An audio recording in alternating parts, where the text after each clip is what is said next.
औज़ुबिल्लाहिमिनश्शैतानिर्रजीम बिस्मिल्लाहिर्रहमानिर्रहीम अस्सलामु अलैकुम guys, welcome to my YouTube channel Ikrarul Hasan का एक बहुत ही अहम वीडियो को लेकर आप लोगों की खिदमत में हाजिर हुआ हूँ। वीडियो बहुत ही इंटरेस्टिंग होने वाले हैं। आप लोग वीडियो की शुरू से लेकर आखिर तक जरूर देखिएगा। वीडियो की जानिब बढ़ने से पहले मैं आप लोगों से एक रिक्वेस्ट करता हूँ, प्लीज हमारे चैनल को लाइक करने के साथ साथ चैनल को सब्सक्राइब भी करें ताकि इस्लामिक रिएक्शन की तरफ से आने वाला नोटिफिकेशन सबसे पहले आपको मिल जाएगा। आइए हम चलते हैं वीडियो की तरफ। 1980 की दिहाई में पूरे अमेरिका में इसकी करामात का डंका बजता था। इसका दावा था कि खुदा खुद इससे बात करता है। ये अपने सामने आने वाले मरीजों को उनके नाम, उनके मुकम्मल पते और उनकी बीमारी की तमाम तर तफसीलात बता दिया करता था। John 3784 Archwood Road. God is burning those blood clots out of his veins, out of his arteries. इसका यह भी दावा था कि ये जिन्नात और शयातीन से छुटकारा दिला सकता है। ये अपने सामने आने वाले मरीजों को अपनी दवाएं फेंकने का कहता और वो ऐसा ही करते।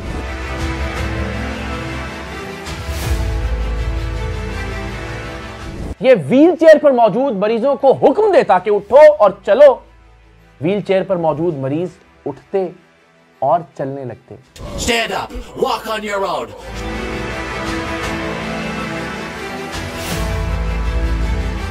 इसका यह भी दावा था कि ये पुरानी से पुरानी और ला इलाज से ला इलाज मरज का भी इलाज कर सकता है, इसलिए कि खुदा खुद इससे बात करता है।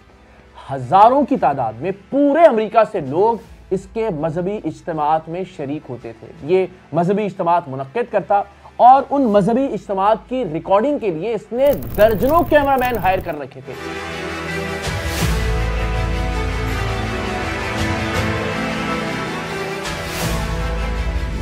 एक पूरी मीडिया टीम थी, एक पूरा प्रोडक्शन हाउस था जो इसके मजहबी इज्तिमात की रिकॉर्डिंग करता और फिर ये अमेरिका के मुख्तलिफ टेलीविजन चैनल्स पर टाइम खरीद कर उन प्रोग्राम्स को नशर करवाता था, अपना नंबर देता जिससे मजीद मरीज इससे राब्ता करते और अगली बार इसके मजहबी इज्तिमात में और ज्यादा लोग शरीक होते। 1980 की दिहाई में इस शख्स को मौसूल होने वाले नजरानों और अतियात की माहाना रकम तकरीबन $5 लाख थी, जो आज तकरीबन 15 करोड़ रुपए बनते हैं। सो आज के 15 करोड़ रुपए या आज के $5 लाख 1980 की दिहाई में कितनी वैल्यू रखते होंगे, इसका अंदाजा आप लगा सकते हैं। खुदा से बातें करने के दावेदार इस शख्स का नाम था पीटर पॉपॉफ। पीटर पॉपॉफ कई सालों तक मजहब, खुदा और शिफा के नाम पर लाखों करोड़ों डॉलर कमाता रहा। हजारों लाखों अमरीकी इसके मुरीद बन गए थे। लेकिन फिर एक दिन 1986 में एक मुहक्किक और इल्यूजनिस्ट जेम्स रैंडी और उसकी टीम ने पीटर पॉपॉफ का भांडा फोड़ दिया। उन्होंने यह साबित किया कि दरअसल पीटर पॉपॉफ एक एयर पीस के जरिए रेडियो कनेक्टिविटी के साथ अपनी अहलिया से कनेक्टेड रहता है और इसकी बीवी एलिजाबेथ उसे मरीजों के बारे में तमाम तर तफसीलात बताती है, वो तमाम तर तफसीलात जो मरीजों ने इसके मजहबी इज्तिमात में शामिल होते हुए एक फॉर्म फिल करते हुए लिख दी होती हैं। Hello, Petey. Can you hear me? If you can't, you're in trouble. 1986 में एक आम आदमी तस्वुर भी नहीं कर सकता था कि टेक्नोलॉजी का इस्तेमाल करते हुए एक एयर पीस के जरिए यह मुमकिन भी है कि पीटर पॉपॉफ किसी दूसरे शख्स से उनकी तमाम तर तफसीलात लेता। इस बात को साबित करने के लिए जेम्स रैंडी और उसकी टीम ने एक पूरा स्टिंग ऑपरेशन प्लान किया। जेम्स रैंडी के असिस्टेंट स्टीव शॉस के साथ थे और एक क्रिमिनल एक्सपर्ट अलेक्जेंडर जेसन ने भी इस स्टिंग ऑपरेशन में उनका साथ दिया। जेसन एक गार्ड बनकर पीटर पॉपॉफ के एक मजहबी इज्तिमा में शरीक हुए और उसने रेडियो स्कैनर के जरिए उस रेडियो एक्टिविटी का जायजा लिया और उस रेडियो एक्टिविटी को रिकॉर्ड किया और रिकॉर्डिंग में यह बात साबित हो गई कि पीटर पॉपॉफ की बीवी एलिजाबेथ उसे एयरपीस के जरिए, वायरलेस डिवाइस के जरिए तमाम तर मरीजों की तफसीलात बताया करती थी। Hello, Petey. Can you hear me? इस स्टिंग ऑपरेशन का तमाम तर अहवाल जेम्स रैंडी और उसकी टीम ने द टुनाइट शो में एक अमेरिकी टेलीविजन पर पूरे अमेरिका के सामने रखा और ये बात जंगल में आग की तरह फैल गई। तहलका मच गया कि पीटर पॉपऑफ, जिसे बेशतर अमेरिकी खुदा का नुमाइंदा समझते थे, जिस पर यकीन रखते थे वो खुदा की जानिब से भेजी जाने वाली शिफा उन्हें देता है, वो महज एक फ्रॉड है। पीटर पॉपऑफ के पास अब इसके सिवा कोई चारा नहीं था कि वो इस बात को तस्लीम कर ले कि वो वाकईतन एक एयरपीस का, एक रेडियो डिवाइस का इस्तेमाल करता था, इसलिए कि टुनाइट शो में जेम्स रैंडी ने तमाम तर रिकॉर्डिंग अमेरिकी अवाम के सामने रखनी थी। सो लिहाजा पीटर पॉपऑफ मान गया कि दरअसल वो एक रेडियो डिवाइस के जरिए, एक एयरपीस के जरिए अपनी बीवी से हिदायत लेता था, लेकिन उसने ये कहा कि वो मरीजों के नाम, पते और बीमारियों की तफसीलात नहीं पूछता था। सो अपने इस जुर्म के जवाज और उज्र पेश किए जाने लगे, लेकिन जेम्स रैंडी और उसकी टीम ने अपना काम मुकम्मल कर रखा था। उनके पास एक और रिकॉर्डिंग थी और उस रिकॉर्डिंग में उन्होंने ये दिखाया कि उन्होंने एक मर्द को एक खातून बनाकर पीटर पॉपऑफ के मजहबी इज्तिमा में भिजवाया था, जहां उस मर्द ने, जो कि खातून का रूप धारे हुए था, पीटर पॉपऑफ को यह बताया था कि मुझे यूट्रस का कैंसर है, जो कि सिर्फ खवातीन को हो सकता है, और पीटर पॉपऑफ ने खुदा का नाम लेते हुए उस मर्द का, जो कि एक खातून का रूप धारे हुए था, यूट्रस के कैंसर का इलाज कर दिया। दुनिया को बताया, दुनिया को जताया और दिखाया कि देखिए मैंने इस खातून के यूट्रस के कैंसर का इलाज कर दिया है।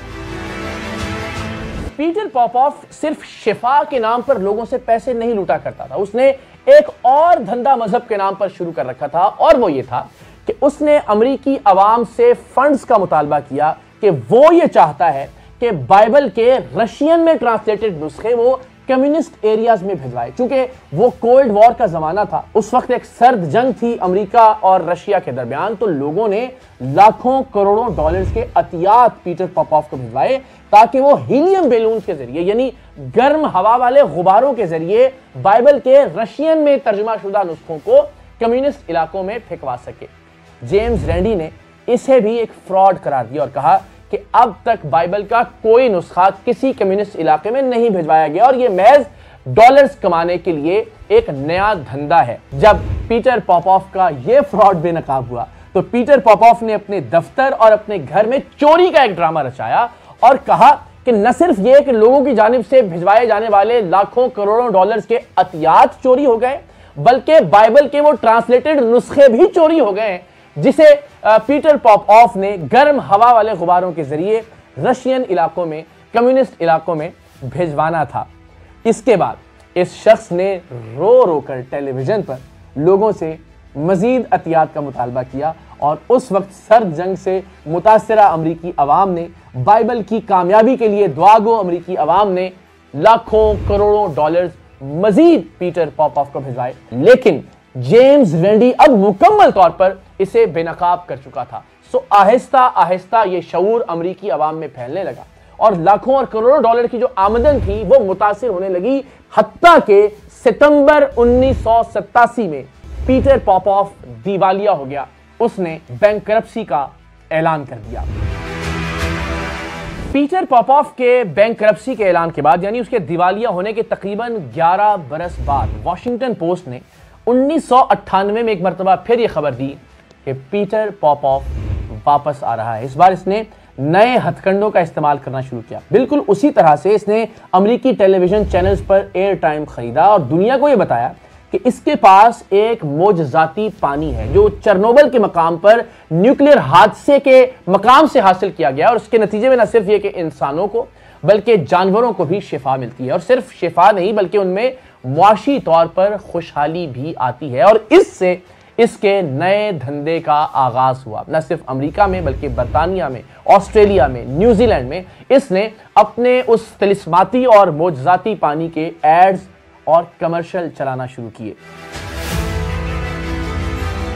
2007 में एक अमेरिकी जोड़े ने दावा किया कि शिफा के नाम पर पीटर पॉपॉफ उनसे लाखों डॉलर्स वसूल कर चुका है, जिस पर पीटर पॉपॉफ ने खामोशी इख्तियार की। एबीसी न्यूज ने 2007 में मजीद ऐसे लोगों को ढूंढ निकाला कि जिनसे पीटर पॉपॉफ ने शिफा के नाम पर हजारों लाखों डॉलर्स वसूल किए थे, और इस मामले पर भी पीटर पॉपॉफ की जानिब से खामोशी इख्तियार की गई। लेकिन एक खातून ने जब कानूनी रास्ता अपनाया तो पीटर पॉपॉफ की जानिब से उसे कई हजार डॉलर्स वापस भी किए गए। इसके तिलिस्माती और मौजज़ाती पानी का नाम था मिरेकल स्प्रिंग वाटर, और इसके साथ ये अपने तई एक पाकीज़ा मिट्टी भी लोगों के घरों में भिजवाया करता था।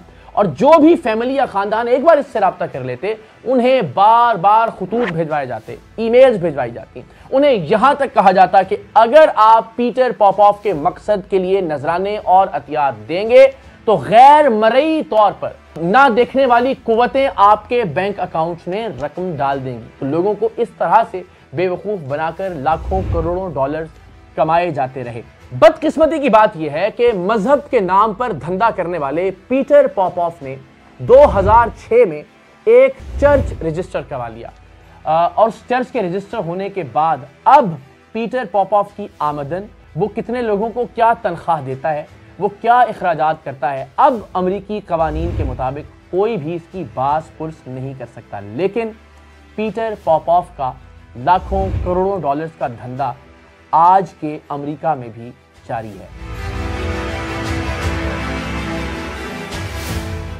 और अब आइए पीटर पॉपॉफ हमारे शुफ शुफ वाले बाबा से किस तरह से मुमासलत रखता है। दोनों शिफा के नाम पर लोगों को लूटते रहे, दोनों खुदा के नाम पर लोगों को लूटते रहे, दोनों मजहब के नाम पर लोगों को लूटते रहे, दोनों कैमरों का इस्तेमाल करते रहे। वो 1986 में कैमरों का इस्तेमाल करते हुए टेलीविजन चैनल्स पर एयर टाइम खरीद कर लोगों को बेवकूफ बनाता रहा, और शुफ शुफ वाली सरकार यानी हक खतीब सोशल मीडिया के जरिए लोगों को बेवकूफ बनाता रहा।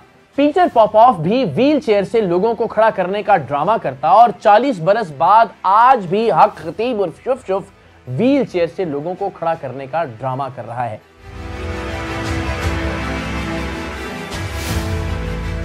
पीटर पॉपॉफ भी अपने खिलाफ उठने वाली तमाम तर आवाजों को शैतान का एजेंट करार देता, जबकि हक खतीब और शुफ शुफ अपने खिलाफ उठने वाली आवाजों को खत्मे नबूवत के खिलाफ कुव्वतों का एजेंट करार देता है।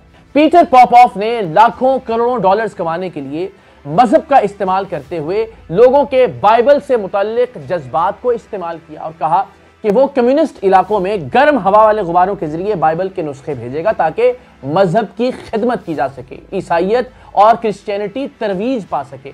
बिल्कुल वैसे ही लोगों के जज्बात का इस्तेमाल करते हुए हक खतीब और शुफ शुफ ने नऊज़ुबिल्लाह खत्मे नबूवत के अकीदे का इस्तेमाल किया और करोड़ों अरबों रुपए की जायदादें अपने नाम पर करवा ली, इसलिए कि वो खत्मे नबूवत सेंटर्स बनाना चाहता था। लेकिन ना तो कभी बाइबल कम्युनिस्ट इलाकों में भिजवाई गई पीटर पॉपॉफ की जानिब से, और ना ही हक खतीब की जानिब से खत्मे नबूवत सेंटर्स का क़याम अमल में आया, जब तक हमने इसे बेनकाब नहीं किया। पीटर पॉपॉफ ने अपने पैसे को बचाने के लिए अमेरिका में एक चर्च रजिस्टर करवा दिया ताकि किसी भी तरह से लूटी हुई रकम का ऑडिट न किया जा सके, और बदकिस्मती से पाकिस्तान में भी हक खतीब और शुफ शुफ खत्मे नबूवत के मकसद के पीछे छुपकर अपनी अरबों खरबों रुपए की जायदाद को बचाने की कोशिश कर रहा है। तो नाज़रीन, जैसे किसी भी दहशतगर्द का कोई मजहब नहीं होता, इसी तरह फ्रॉड, शोबदेबाज, जालसाज, दगाबाज और लूट मार करने वालों का भी कोई मजहब नहीं होता। ये लोग महज मजहब का नाम इस्तेमाल करते हैं गरीब और सादा हलाल लोगों को लूटने के लिए, मरीजों की मजबूरियों का फायदा उठाने के लिए। इन दहशतगर्दों की भी ना कोई सरहद होती है, ना कोई अकीदा होता है, ना कोई मजहब होता है और ना कोई नजरिया होता है। पीटर पॉपॉफ या हक खतीब जैसे लोग दुनिया के हर मुल्क में, दुनिया के हर अकीदे में और दुनिया के हर मजहब में पाए जाते हैं। हम इसी तरह के लोगों को बेनकाब करने की जिद्दोजहद कर रहे हैं, और आप सबसे दरख्वास्त है कि आइए इस जिद्दोजहद में हमारे साथ शरीक हो जाइए। तो गाइस, आप लोगों को वीडियो कैसा लगा? वीडियो बहुत ही ज़बरदस्त वीडियो थे, बहुत ही लॉजिकल वीडियो थे और इंफॉर्मेटिव वीडियो थे।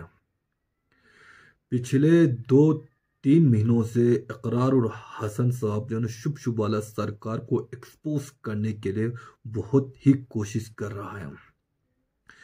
इनको जो है ना एक्सपोज करना भी चाहिए ताकि गरीब आवाम उनकी जाल में न फंस जाए या उनकी जाल में फंसने से बचे रहें। इकरार और हसन इस वीडियो में एक कहानी सुना रहा था, वो भी बहुत ज़बरदस्त कहानी थे। वो कह रहा था 1980 की दहाई में पीटर पोपअप नामी एक शख्स ने जो है ना अमेरिका को उसी तरह लूट रहा था जिस तरह आज ही कल पाकिस्तान में हक खतीब शुभ शुभ वाला सरकार लोगों को लूट रहा है, लोगों को अपनी जान में फंसा रहा है।